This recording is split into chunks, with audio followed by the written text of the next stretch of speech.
Ladies and gentlemen, a reading from the work in progress Memoirs of a Swine, Volume 6, An Empty Fist. Okay, I'm going to call a quick time out to talk shop a little. This is important to know if you cook, and I can pretend to middle-aged women that this is one of those food-based novels, instead of a horror story, which I'm starting to believe it is. I can tell people it's like water for chocolate or some damn thing, under the Tuscan sun. I'll maybe throw in a recipe or two for authenticity. Our Croque Monsieur is not the same ham and cheese sandwich you get in France. I got a review on TripAdvisor from a French girl who said it was the best Croque Monsieur she'd ever had, and she's French. She knows what she's talking about. That made me so happy, you wouldn't believe. Our version is, we slice ciabatta bread long ways and put it in the oven to toast it and melt Gruyere on the top half, shredded mozzarella on the bottom. In a skillet, we melt a pat of butter and sweat minced onions in it.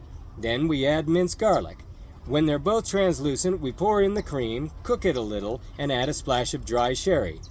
Wait until the cream turns from white to Naples yellow and add sliced tomato, turkey ham, in case we have Jewish people in, mushrooms that we'd already sautéed in sherry with garlic, a little bit of garlic confit, and finish with a second pat of butter.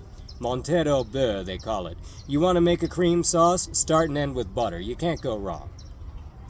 We take the toasted ciabatta out of the oven, with the two cheeses melted all over the tops of both slices, and fish the slices of ham out of the skillet with the tongs, draping them carefully on top of the mozzarella, the way my parents always told me not to. It's not art, Johnny, just make the damn sandwich. Well, this is my kitchen now, and I say it is art, so you can shove it up your non-art food-making arse. Then, we neatly arrange the sautéed tomatoes on top of the ham and the garlic mushrooms on top of them. Place the second slice with the Gruyere and pour that creamy pan sauce over the whole thing. Serve with baby potatoes and voila! Oh, and those potatoes, we'd parboil them with baking soda in the water. That creates a texture all over their surfaces like a waffle. You know how waffles have all those butter and syrup traps to make them better than boring old pancakes?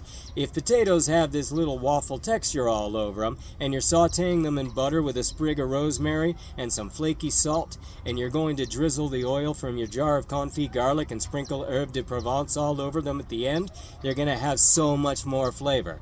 The salt and butter is going to get trapped all over their surfaces and caramelize and make them crispy and amazing.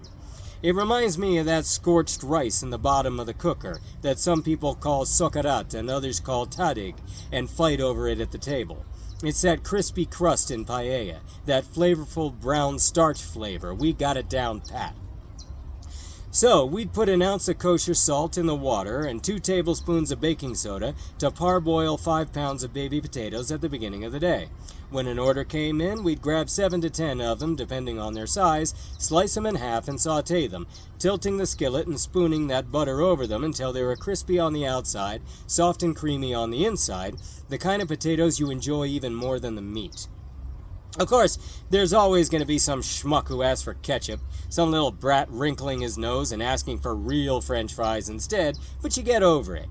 The look on the faces of people who love it makes it all worthwhile. And if you ask for a croque madame, we'd pour the cream sauce over the top when it was done and crown it with a fried egg. When you pierce the yolk with your fork, the goo mixes with the sauce and it's so good. Really proud of it. So, why am I telling you this? Because when the cat's away, the mice can play. I came back from our trip to Europe to find out my cooks were cutting corners.